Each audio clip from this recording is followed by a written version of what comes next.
હે મહારાજ, હે સ્વામી, હે મહંત સ્વામી મહારાજ, આપ આ લોકમાં મનુષ્ય તન ધારીને પધાર્યા છો. આપનું અલૌકિક સ્વરૂપ ઢાંકીને અમારા જેવા થઈને રહ્યા છો, એ આપની અમારા પરની કરુણા છે. પણ મહારાજ, સૂર્ય કાંઈ છાબડે ઢાંકી શકાતો નથી.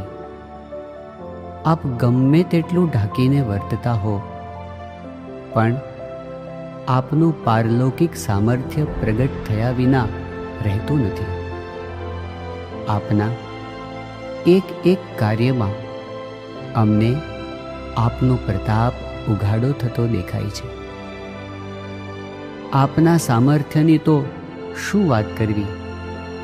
અરે, આપના પરમહંસો સામે જોઈએ તો પણ એમ જ લાગે કે એમનું સામર્થ્ય પણ અમાપ છે. મરેલાને જીવતા કરી શકે, બ્રહ્માંડોની ગતિ ફેરવી શકે એવા આ સમર્થ પરમહંસો પોતે જ દુનિયામાં ભગવાન થઈને પૂજાય એવા હતા. આવા સંતો જેમની સામે અહર્નિશ હાથ જોડીને ઊભા રહેતા હોય, એવા આપના સામર્થ્યનો તો પાર જ કેમ આવે! મહાસમર્થ છો મહારાજ, જીવન જાણું છું. વળી આપે રાજાધિરાજ, જીવન જાણું છું. પુરુષોત્તમ પૂરણ બ્રહ્મ, જીવન જાણું છું. તમને નેતિ કહે નિગામ, જીવન જાણું છું. તમે કોટી બ્રહ્માંડાધીશ, જીવન જાણું છું. વળી સર્વે તણા છો ઈશ, જીવન જાણું છું. હે સ્વામી, ભગવાનના આ અલૌકિક સામર્થ્યની વાત અમારા માટે કલ્પનાનો વિષય નથી. અમે ગુરુ પરંપરામાં અનેક વાર આ સામર્થ્ય જોયું છે, સાંભળ્યું છે, અનુભવ્યું છે.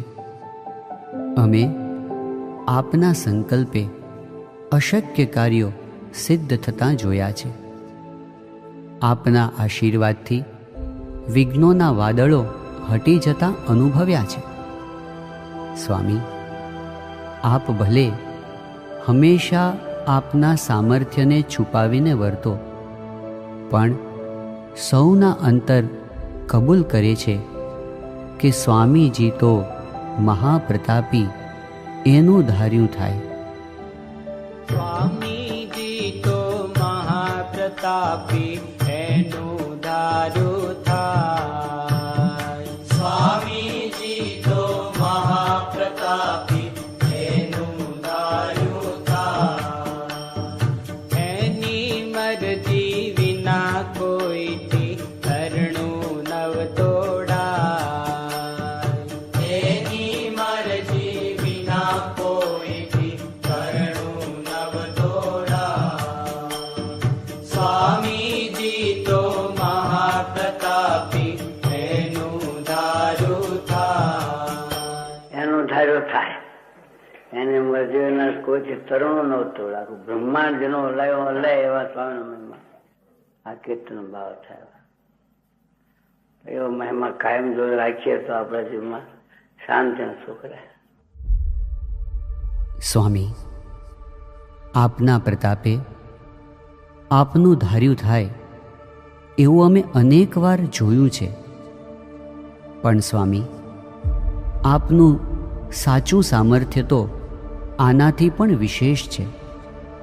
આપના આ સામર્થ્યનો પરિચય આપતા શ્રીજી મહારાજ કહે છે કે એવી સામર્થ્યયુક્ત થકો પણ અન્ય જીવના માન અપમાનને સહન કરે છે, એ પણ મોટી સામર્થ્ય છે. કાજે સમર્થ થકા ઝરણા કરવી તે કોઈથી થાય નહીં. સ્વામી, અતિ સમર્થ હોવા છતાં આપ ઝરણા કરો છો. સંતના સામર્થ્ય સામે આ લોકના તુચ્છ જીવની શી ગણતી? છતાં પણ આપ એવા જીવોનો તિરસ્કાર સહન કરો છો. ઉદાર દિલે તેને ક્ષમા આપો છો. એવા લોકો માટે પણ આપના અંતરમાં લેશ માત્ર ભાવફેર થતો નથી. આપ અપમાનોને ક્યારેય યાદ કરતા નથી. આપે સહેલા અપમાનોને આપે ઢાંકી જ દીધા છે. અરે, કોઈનું પણ અહિત થાય એવો તો આપને ક્યારેય વિચાર પણ નથી આવ્યો.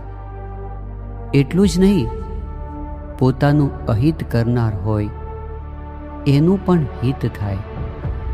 ભાવે કે કુભાવે, કોઈ વંદે કે નંદે, એમને ભગવાનનું ધામ મળે એવો સંકલ્પ આપ કરો છો.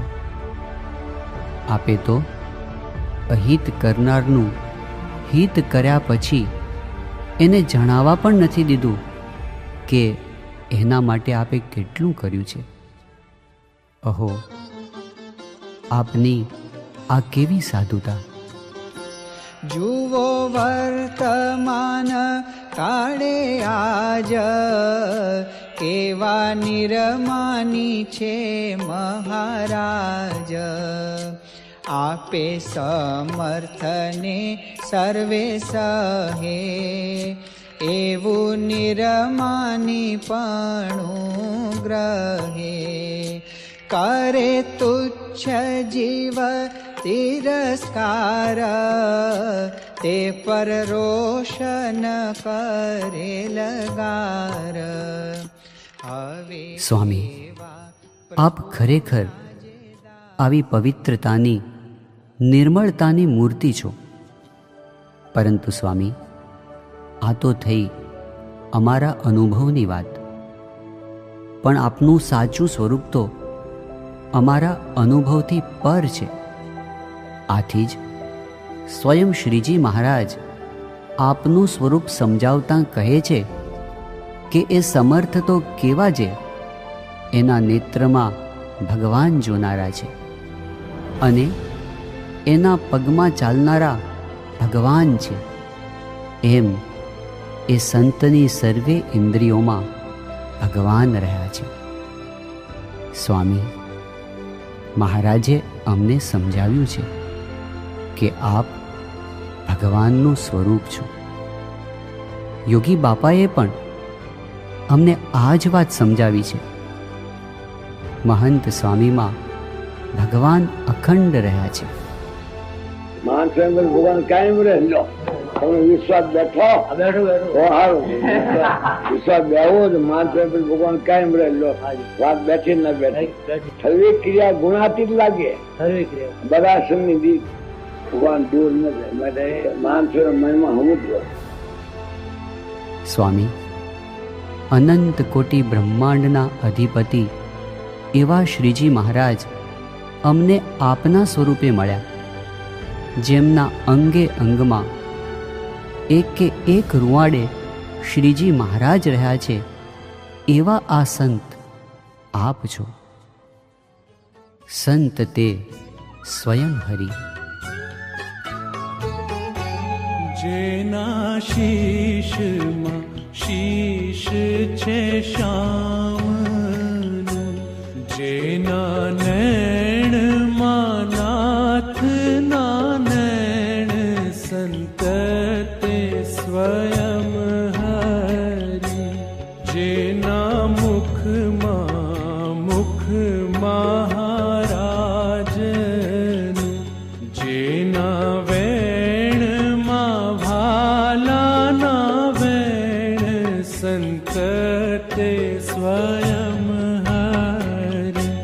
ધન્ય ધન્ય એ સંત સુજાણને, જેનું ઉલટી પલટ્યું આપ, સંત તે સ્વયં હરિ. સંત તે સ્વયં હરિ. સંતતે સ્વયં હરી. સ્વામી, આપની પ્રાપ્તિ એ ભગવાનની પ્રાપ્તિ છે. તેથી જ સ્વામી, જ્યારે અમે આપના દર્શન કરીએ છીએ ત્યારે સાક્ષાત ભગવાનના દર્શન કરીએ છીએ. જ્યારે અમે આપની વાણી સાંભળીએ છીએ ત્યારે સાક્ષાત ભગવાનની વાણી સાંભળીએ છીએ. જ્યારે અમે આપને યાદ કરીએ છીએ ત્યારે સ્વયં શ્રીજી મહારાજને યાદ કરીએ છીએ. કારણ કે અક્ષરધામમાં જે શ્રીજી મહારાજ વિરાજમાન છે એ જ અમને આજે આપના સ્વરૂપે પ્રત્યક્ષ મળ્યા છે. પ્રગટ છે એટલે શ્રીજી મહારાજ જ, જરાય ઓછું નહીં. મહારાજે કહ્યું પ્રથમ 27માં આવા સંતના નેત્રમાં જોનારા ભગવાન છે, એના પગમાં ચાલનારા ભગવાન છે. ભગવાન તો બધામાં છે, તમારા પુતરા બરાડા બધામાં છે, પણ આમાં સમ્યક પ્રકારે રહ્યા છે. જેવા અક્ષરધામમાં છે એ રીતે જરાય ઓછું નહીં, સમ્યક 100%. આખું પાવર હાઉસ છે. એમાં આપણામાં સાક્ષી રૂપે રહ્યા છે. જીવ પ્રાણી માત્રમાં કર્મફળ પ્રદાતા તરીકે રહ્યા છે. એમાં તો સાક્ષાત સાંગો પાંગ નખથી શિખા પર્યંત રૂવાડે કોઈ રૂવાડું ખાલી નહીં જેમ ભગવાન નથી. તો રહું છું સંતે સ્વયં હરી, એટલું કે સંત દ્વારા મળ્યા આપણને. સ્વામી, આપની પ્રાપ્તિ એટલે સાક્ષાત ભગવાનની પ્રાપ્તિ. ખરેખર અમે ધન્ય થઈ ગયા, કૃતાર્થ થઈ ગયા. કારણ કે અમને પૂર્ણ પુરુષોત્તમ ભગવાન સ્વામિનારાયણ આપ સ્વરૂપે પ્રત્યક્ષ મળી ગયા. અમારા કોઈ સાધન નહીં, અમારી કોઈ એવી પાત્રતા નહીં, અમારી કોઈ એવી લાયકાત નહીં કે આપના એકવાર પણ દર્શન થાય. છતાં આપે કેવળ કૃપા કરી અને આપનો યોગ આપ્યો. અમારો જન્મ સફળ થઈ ગયો. જાણે અમારા જન્મો જન્મના પુણ્ય ફળી ગયા, અમારા જન્મો જન્મના ફેરા ટળી ગયા. અમને સંત સ્વરૂપે ભગવંત મળી ગયા. ભલે આ દેહમાં, આ લોકમાં, વ્યવહારમાં નાના મોટા પ્રશ્નો હોય, પણ હવે એ કેટલો સમય? આ હિમાલય જેવી પ્રાપ્તિ સામે અમારા ટેફા જેવા પ્રશ્નોની શી ગણતી? અમે તો હવે આપના સુખે સુખિયા થઈ ગયા છીએ. પ્રાપ્તિ છે ને હિમાલય જેટલી, તો બધા પ્રોબ્લેમ હોય, શારીરિક, માનસિક, આધ્યાત્મિક, કૌટુંબિક, સામાજિક, આ બધા પ્રોબ્લેમ હોય ને એ ટેફો, હિમાલય આગળ ટેફો. એટલે એવી પ્રાપ્તિ થઈ છે આપણને. આપણે એટલા ભાગ્યા, એટલા નસીબદાર છે ને, ડાયરેક્ટ સીધું આપણને આપણે આ સંત મળી ગયા. એવું કે આ બ્રહ્માંડમાં આપણે તુલ્ય ભાગ્યશાળી માનો એક ભૂલ, તો આવા સંત ક્યાંથી મળે છે? બ્રહ્માંડમાં આપણે ભાગ્યશાળી. અને આપણે કોને ભાગ્યશાળી માને? 10 મોટલ હોય, 25 મોટલ હોય, એને ભાગ્યશાળી માને. અથવા તો કોઈ ગવર્નર હોય, પ્રેસિડેન્ટ હોય, એને ભાગ્યશાળી મારે. બરાબર છે, એના ભાગ્ય કેટલા? પ્રેસિડેન્ટ કેટલા વર્ષ રહે? શું ભાગ્યશાળી? આપણે ભાગ્યશાળી છે. હા, જન્મો જન્મનું દર્દ મટી ગયો, ઉડી ગયું બધું. છેલ્લો જન્મ થઈ ગયો, ભવ ભટકણ મટી ગઈ, ભવ રોગ મટી ગયો, ભવ સાગર પાર ઉતરી ગયા. કેટલી મોટી વાત થઈ ગઈ. અમને તો અહીં જ અક્ષરધામ મળી ગયું છે અને અક્ષરધામના અધિપતિ શ્રીજી મહારાજ પણ અહીં જ મળી ગયા છે. હવે અમારે કાંઈ જ કરવાનું કે પામવાનું બાકી રહ્યું નથી. બસ આપની પ્રાપ્તિના બળે આપને જ રાજી કરવા માટે આપની આજ્ઞા અને અનુવૃત્તિ પ્રમાણે જીવન જીવીને આપના કૃતકૃત્ય થઈએ, એ જ આપના ચરણોમાં પ્રાર્થના.